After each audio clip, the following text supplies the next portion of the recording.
चाहे मोहम्मद गौरी हो चाहे गजनबी हो, इन सभी लोगों ने देश पर हमला करा, लेकिन आज तक सनातन धर्म को कोई मिटा नहीं पाया, बल्कि बढ़ता ही जा रहा है। आज कृष्ण जी की पूजा अमेरिका में भी होने लगी है, तो सनातन धर्म को कोई खत्म नहीं कर पाएगा। हमें किसी धर्म से आपत्ति नहीं है, लेकिन हमारे धर्म के भी मान सम्मान होना चाहिए। उनके खिलाफ वाकई कार्रवाई होनी चाहिए। मंदबुद्धि लोग हैं, शायद मुझे लगता है कि कार्रवाई की भी जरूरत नहीं, उन्हें पागलखाने भेजने की जरूरत है। के आधार पर ये लोगों को बांटने की कोशिश कर रहे हैं, लेकिन लोग समझदार हो गए। देश की जनता, हिंदुस्तान की जनता समझदार है, वो बटेगी नहीं। देश की जनता समझदार है, वो चाहे किसी भी वर्ग, जाति, धर्म की हो। सब लोग मोदी जी और योगी जी के साथ हैं, और आने वाले 2027 तक, 28 तक, 29 तक हमारा देश तीसरे नंबर पर आ जाएगा। और ये कोई मोदी जी नहीं कह रहे, ये विश्व बैंक भी कह रहा है। अभी SBI बैंक और दूसरे देशों के जो स्टैंडर्ड चार्टर्ड का भी जो सर्वे आया है, वो सारे लोग बता रहे हैं कि देश हमारा तीसरे नंबर पर है, रह रहे हैं, रोजगार है, तरक्की हो रही है, इसमें कोई दो राय नहीं है। और यहाँ के लोग बेवकूफ हैं जो समझ नहीं पा रहे हैं कि हिंदुस्तान में रह के बहुसंख्यक लोगों के विरोध कर रहे हैं। भाई धर्म, चाहे वो हिंदू हो चाहे मुसलमान हो, सबका सम्मान होना चाहिए।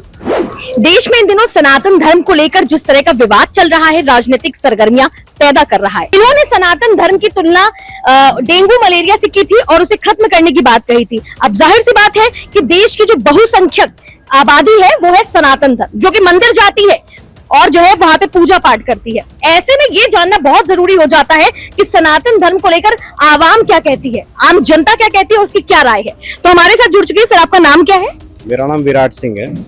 विराट जी, जिस तरीके का सनातन धर्म को लेकर इस समय जो है विवाद चल रहा है पिछले कुछ दिनों से, आप देख रहे होंगे कि पॉलिटिकली बहुत ज्यादा लोग इस पे जो है बोल रहे हैं, आए दिन कोई ना कोई बयान हो रहा है। आपको एक आम जनमानस के हिसाब से क्या लगता है कि सनातन धर्म का होना देश के लिए क्या घातक है? क्योंकि वो तो कह रहे हैं कि सनातन धर्म को खत्म कर देना चाहिए, उसकी तुलना कीटनाशक से कर रहे हैं। आपको क्या लगता है? देखिए, आज सनातन धर्म पर आदिकाल से हमला होता आ रहा है, चाहे मोहम्मद गौरी हो चाहे गजनबी हो, इन सभी लोगों ने देश पर हमला करा, लेकिन आज तक सनातन धर्म को कोई मिटा नहीं पाया, बल्कि बढ़ता ही जा रहा है। आज कृष्ण जी की पूजा अमेरिका में भी होने लगी है, लोगों का विश्वास होने लगा है। आज चर्चों, जो पुराने चर्च पड़े हुए हैं, उनमें आज कृष्ण जी की मूर्तियां रखी जाने लगी है। तो सनातन धर्म को कोई खत्म नहीं कर पाएगा। हमें किसी धर्म से आपत्ति नहीं है, लेकिन हमारे धर्म के भी मान सम्मान होना चाहिए। अच्छा, अब इस मुद्दे पे कई सारे लोग सामने आ रहे हैं। एक तो पॉलिटिकल पार्टी के जो लीडर हैं MK स्टालिन, उनके बेटे ने तो बोला ही है, साथ ही साथ जो है कई और लोगों ने भी सनातन धर्म को लेकर अपनी जो है रोष जाहिर किया है। कुछ लोग तो उनका फेवर भी कर रहे हैं। आपको क्या लगता है कि ये सनातन धर्म जो है, जो जिसमें सबसे ज्यादा आबादी देखने को मिलती है, मंदिर देखने को मिलते हैं, आपको लगता है इस तरह की आपत्तिजनक टिप्पणी करना क्या सही है, उचित है, या उनके खिलाफ कोई कार्रवाई होनी चाहिए? उनके खिलाफ वाकई कार्रवाई होनी चाहिए। मंदबुद्धि लोग हैं, शायद मुझे लगता है कि कार्रवाई की भी जरूरत नहीं, उन्हें पागलखाने भेजने की जरूरत है। और जो आजकल माहौल चल रहा है वो राजनीतिक माहौल है, वो टिकट के लिए कुछ भी कर सकते हैं, उस ढंग के लोग हैं। ये सनातन धर्म कभी खत्म नहीं होगा। आज हम बहुसंख्यक लोग हैं जो हम लोग भगवान राम को मानते हैं, और भगवान राम की वजह से ही सभी लोग हैं। तो ऐसा मानना है हम लोगों को, और ये लोग मंदबुद्धि लोग हैं ना, पागल खाने भेजने की जरूरत। अच्छा, देखिए, आपने चुनाव की बात करी, मैं आपको बता दूं कि 2024 में जो चुनाव है, विपक्षी पार्टी को लेकर बहुत ज्यादा INDA का गठबंधन भी हो चुका है। आपको क्या लगता है कि जिस तरीके के सनातन धर्म को लेकर जो इन्होंने टिप्पणियां करी हैं, कई सारे दल भी इसमें मौजूद हैं जो सनातन धर्म के आलोचक रहे हैं, क्या लगता है कि वोट पर चोट होगी 2024 के चुनाव में इस पर? बिल्कुल नहीं होगी। जो दूसरे धर्म के लोग हैं वो अच्छे तरह जानते हैं कि ये लोग बेवकूफ बनाने का काम आज 70 सालों से करते आ रहे हैं, और फिर से ये बेवकूफ बनाने का काम कर रहे हैं। धर्म के आधार पर ये लोगों को बांटने की कोशिश कर रहे हैं, लेकिन लोग समझदार हो गए। देश की जनता, हिंदुस्तान की जनता समझदार है, वो बटेगी नहीं। वो एक तरफा आज मोदी जी जिस ढंग से G20 का सम्मेलन करके देश को जिस ढंग से पहुंचाए, और योगी जी जिस ढंग से उत्तर प्रदेश में काम कर रहे हैं, तो उसी ढंग से देश की जनता समझदार है, वो चाहे किसी भी वर्ग, जाति, धर्म की हो। सब लोग मोदी जी और योगी जी के साथ हैं। लेकिन कुछ लोग तो ऐसे भी हैं जिनको ये लगता है कि मोदी जी के कार्यकाल में ज्यादा कुछ काम नहीं हुआ है, बीजेपी के कार्यकाल में ज्यादा कुछ काम नहीं हुआ है, विकास नहीं हुआ है, और एक तरीके से महंगाई भी अपने चरम पर है। कई लोगों से हमने बातचीत करी इस दौरान, हमें उनसे भी जानने को मिला कि वो लोग बहुत इस महंगाई से परेशान है, और उनका मतलब कहना है कि भाजपा हटाओ, देश बचाओ।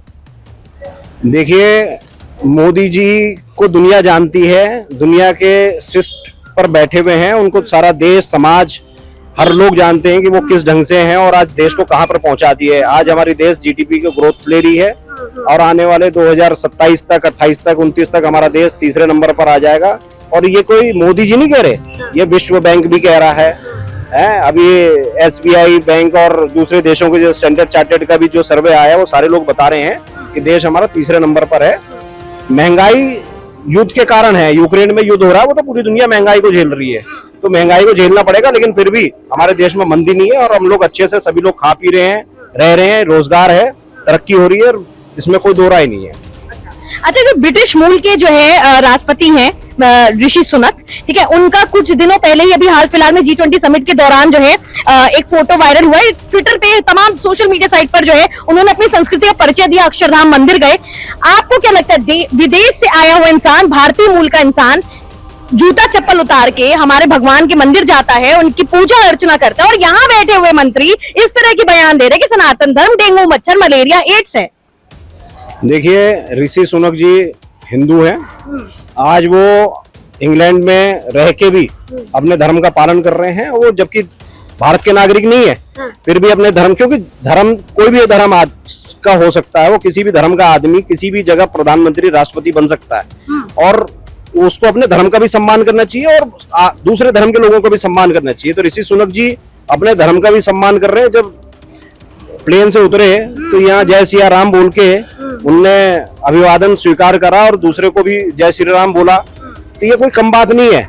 और यहाँ के लोग बेवकूफ हैं जो समझ नहीं पा रहे हैं कि हिंदुस्तान में रह के बहुसंख्यक लोगों के विरोध कर रहे हैं। भाई, धर्म चाहे वो हिंदू हो चाहे मुसलमान हो, सबका सम्मान होना चाहिए, लेकिन यहाँ पर राजनीति के चक्कर में ये एक दूसरे लोगों को बहकाने की कोशिश कर रहे हैं, बरगलाने की कोशिश कर रहे हैं, ये गलत है। राजनीति हर चीजों को, धर्म को राजनीति में नहीं तोड़ना चाहिए, राजनीति में आना चाहिए कि हमने क्या किया और क्या करेंगे, उस ढंग से कि हम इस देश को कैसे बढ़ाएंगे, उस विषय को लेकर आना चाहिए, ना कि जाति धर्म के आधार पर आना चाहिए। देखिए, जिस तरीके से हमने तमाम लोगों से बातचीत करी, तो यहाँ पर एक जो है जंग छिड़ी थी सनातन धर्म को लेकर, और बात खिसते खिसते खिसते वो 2024 के चुनाव में जो है मोदी सरकार को वोट पर आकर जो है टिक गई, क्योंकि जाहिर सी बात है देश का जो सबसे बड़ी आवाम है, जो सबसे ज्यादा संख्या में आते हैं, वो है सनातन धर्म से आते हैं, और ऐसे में हर एक इंसान से उसकी राय जानना बहुत जरूरी है, क्योंकि सभी लोगों को मिलकर एक देश बनता है। ऐसे में आपको क्या लगता है, आप भी कमेंट करके हमें जरूर बता सकते हैं। कैमरामैन विवेक के साथ मैं आकांक्षा, वार्ता 24।